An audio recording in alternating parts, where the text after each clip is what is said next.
गीता अपने पति रमेश और 2 छोटे छोटे बच्चों के साथ एक गांव में रहती थी। गीता का पति मजदूरी का काम किया करता था। वो लोग बहुत ही गरीबी की हालत में रहते थे। बहुत मुश्किल से 2 वक्त का खाना मिल पाता था। उसके अलावा किसी चीज पर खर्च करने के लिए उनके पास पैसे नहीं थे। रमेश की माँ भी काफी बूढ़ी और बीमार थीं।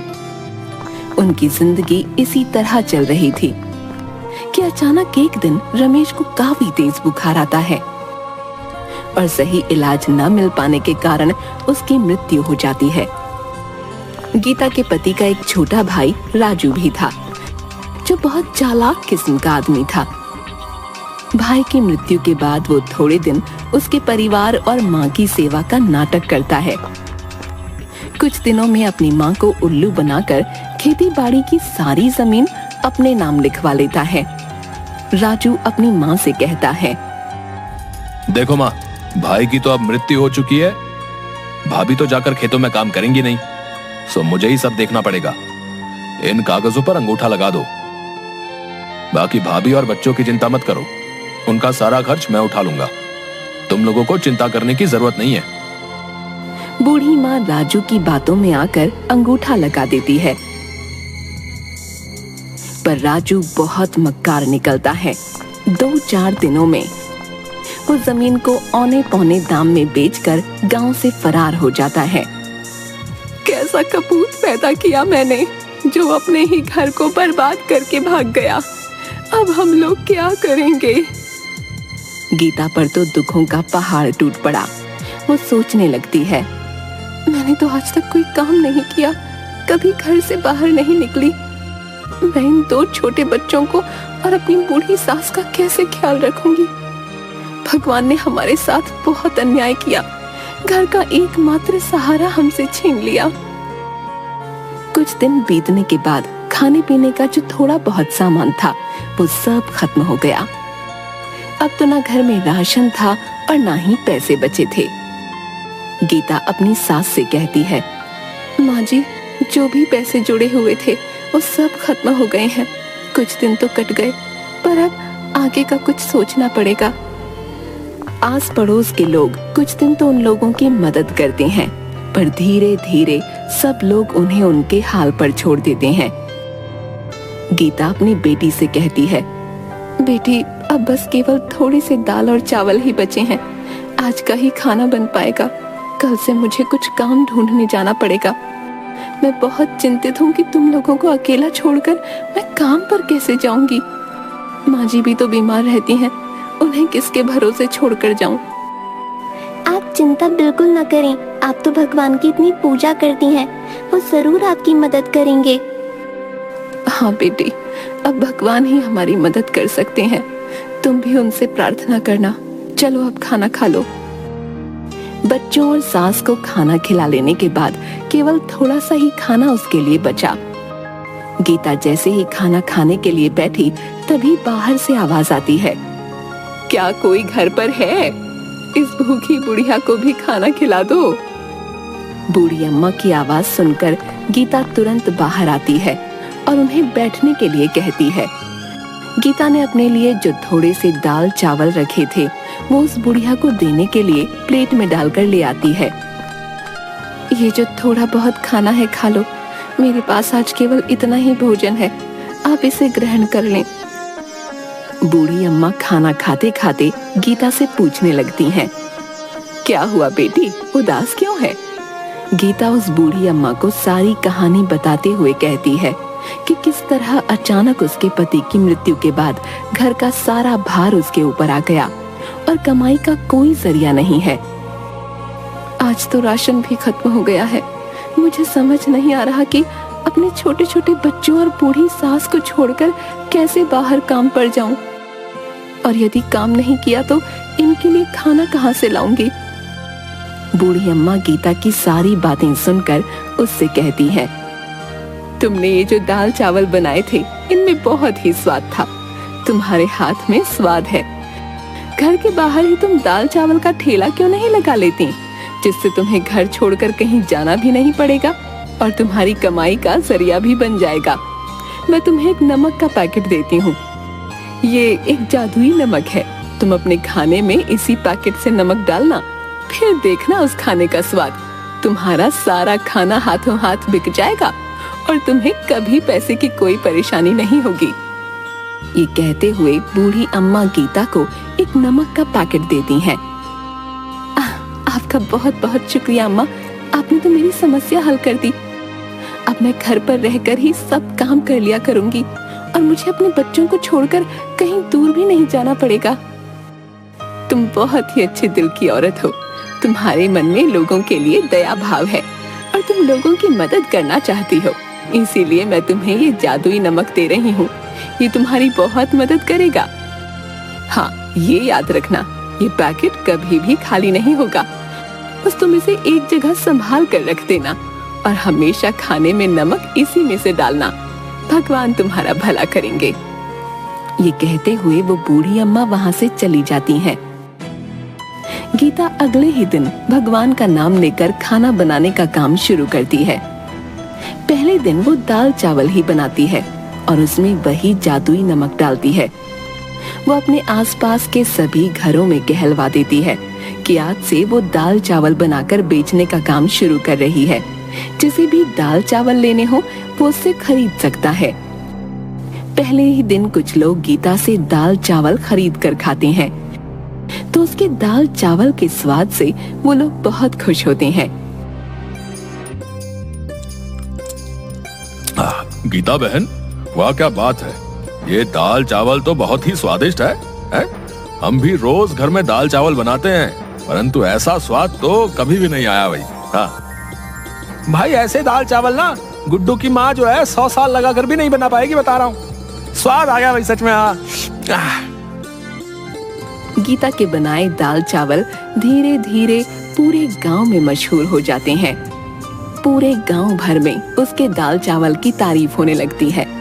उस जादुई नमक के स्वाद ने अपना जादू चला दिया और गीता के बनाए दाल चावल गांव भर में मशहूर हो गए। अब गीता जितना भी खाना बनाती वो हाथों हाथ बिक जाता। गीता की अच्छी खासी कमाई होने लगी और उसके पास पैसे भी जुड़ने लगे। गीता अपनी सास से कहती है, माँ जी, हमारे बनाए दाल चावल पूरे गांव भर में सबको पसंद आ रहे हैं और रोजाना ग्राहक बढ़ते ही जा रहे हैं। अब हमारे घर में पैसे की कोई कमी नहीं है। मैं सोच रही हूँ क्यों ना मैं अपने साथ काम करने के लिए एक नौकर को रख लूं और हम दाल चावल के साथ साथ सब्जी और रोटी भी बनाकर बेचेंगे, जिससे कि हमारी कमाई और बढ़ेगी। हाँ हाँ, क्यों नहीं बेटी, तुम इतने मन से और साफ सफाई से खाना बनाती हो तो खाने में तो स्वाद आएगा ही। तुम इसी तरह मेहनत करती रहो, भगवान तुम्हें सफलता देंगे। बस फिर क्या था, गीता अगले ही दिन से मुन्ना नाम के एक लड़के को अपने साथ काम करने के लिए रख लेती है। खाना तो गीता ही बनाती थी, जिसमें वो जादुई नमक डालती, परंतु खाना परोसना, ग्राहकों से पैसे लेना और उन्हें खाना डाल कर देना, ये सब काम के लिए उसने मुन्ना को रख लिया। मुन्ना काफी गरीब था और चालाक भी। जब उसने देखा कि गीता का बनाया हुआ खाना इतना बिकता है तो वो सोचने लगा, क्यों ना मैं भी किसी तरह खाना बनाकर अपना अलग ठेला लगा लूं। यहाँ नौकरी करते तो मुझे 4 पैसे ही मिलने वाले हैं, परंतु अपने ठेले से मुझे अच्छी कमाई हो जाएगी। मुन्ना अपने दोस्त से कहता है, अरे यार, ये दिन भर की नौकरी करने के बाद मेरे हाथ में तो कुछ भी नहीं आता। इतनी कम तनख्वाह में भी भला गुजारा होता है क्या? है? मैं सोच रहा हूँ, जब गीता औरत होकर इतना कमा सकती है तो मैं क्यों नहीं, मैं भी अलग ठेला लगा लूंगा। जब इस काम में इतनी कमाई है तो मैं अलग से ठेला लगाकर ज्यादा मुनाफा क्यों ना कमाऊं भाई? है? कब तक उस गीता का नौकर बना रहूंगा? पर भाई, ठेला चलाने के लिए तुम्हें गीता जैसा स्वादिष्ट खाना भी तो बनाना होगा कि नहीं? है? अभी तुम कुछ दिन उसे देख देख कर उसके जैसा खाना बनाना सीख लो, तभी नौकरी छोड़ना। हाँ, ये तो तू बिल्कुल ठीक कह रहा है। उसके जैसा स्वादिष्ट खाना बनाऊंगा तभी तो मुनाफा होगा। मुन्ना सोचने लगता है, गीता खाने में ऐसा क्या डालती है जिससे उसके खाने का स्वाद इतना बढ़ जाता है? ये बात पता करनी पड़ेगी। यदि मेरा खाना गीता के खाने की तरह स्वाद बनेगा तभी तो बिकेगा। एक दिन छुपकर मुन्ना गीता को खाना बनाते हुए देखता है वो बहुत ध्यान से देख रहा था कि गीता ने कोई खास मसाले नहीं डाले, बस एक डिब्बे में से नमक निकाल कर खाने में डाला। मुन्ना सोच में पड़ जाता है। बस केवल नमक मिलाने से खाने में इतना अनोखा स्वाद कैसे आ जाता है? हो ना हो इसी नमक में कोई खास बात है। यदि मैं इसका नमक का पैकेट चुरा लूं, तो मैं भी इससे जो खाना बनाऊंगा उसमें वैसा ही स्वाद आएगा जैसा कि गीता के खाने में आता है। बस फिर क्या था, मुन्ना लालच में आकर गीता का नमक चुरा लेता है और चुपचाप उसे अपने घर ले जाता है।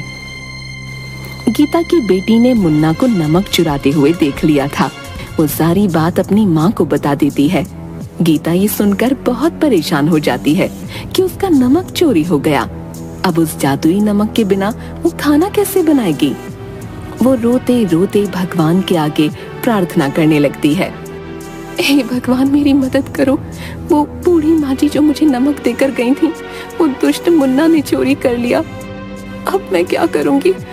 मेरी मदद करो भगवान।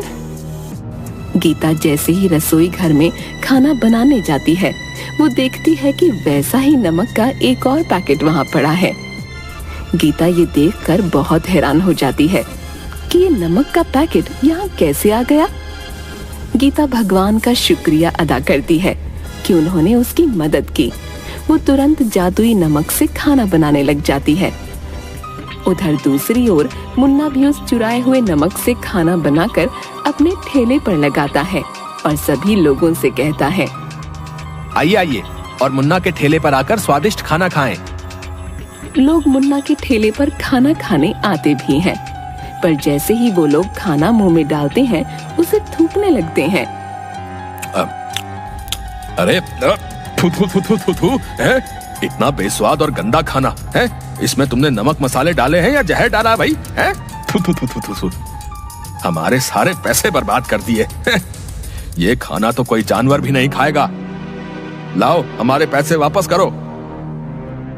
सभी लोग मुन्ना को भला बुरा कहने लगते हैं और अपने पैसे वापस लेकर वहाँ से चले जाते हैं। वो बहुत दुखी होता है कि उसने तो पैसे उधार लेकर बहुत सारा खाना बना लिया था, परंतु सारा खाना बर्बाद हो गया, जिससे उसका बहुत नुकसान हुआ। अगले दिन मुन्ना रोते हुए गीता से माफी मांगने जाता है। उसे समझ में आ गया था कि एक भली औरत के साथ बुरा करने और चोरी करने का अंजाम उसे मिल गया है। वो गीता के आगे हाथ जोड़ते हुए कहता है, गीता बहन, मुझे माफ कर दो। मैंने तुम्हारा जादुई नमक चुराकर फायदा कमाने की सोची, परंतु मैं ये भूल गया कि जादुई चीज तो उसी व्यक्ति के यहाँ काम करती है जिसे वो दी जाती है। मैंने लालच में अंधे होकर तुम्हारा जादुई नमक चुरा लिया। मुझे माफ कर दो और मुझे अपने पास दोबारा काम पर रख लो। मैंने तुम्हारे यहाँ नौकरी छोड़कर बहुत बुरा किया। मेरे छोटे छोटे बच्चे भूखे मर जाएंगे। मुझ पर दया करो। मैं आइंदा कभी भी तुम्हें शिकायत का मौका नहीं दूंगा। मुन्ना को इस तरह से रोते देख गीता का मन पसीज जाता है। गीता मुन्ना से कहती है, अरे अब तुम रोना बंद करो। मैं इतनी कठोर नहीं हूँ कि तुम्हें दोबारा काम पर ना रखूं और तुम्हारे बच्चों को भूखा मरने के लिए छोड़ दूं। तुम्हें अपनी गलती का एहसास हो गया, बस इतना ही काफी है। पर आगे से हमेशा ये बात याद रखना कि किसी दूसरे की चीज पर अपनी नियत खराब मत करना, क्योंकि चोरी की चीज कभी तुम्हें अच्छा फल नहीं देगी, बल्कि उसके दुष्परिणाम ही तुम्हें भुगतने पड़ेंगे। मुन्ना को अपनी गलती समझ आ जाती है और उसके बाद से वो पूरी ईमानदारी के साथ गीता के यहाँ काम करने लगता है।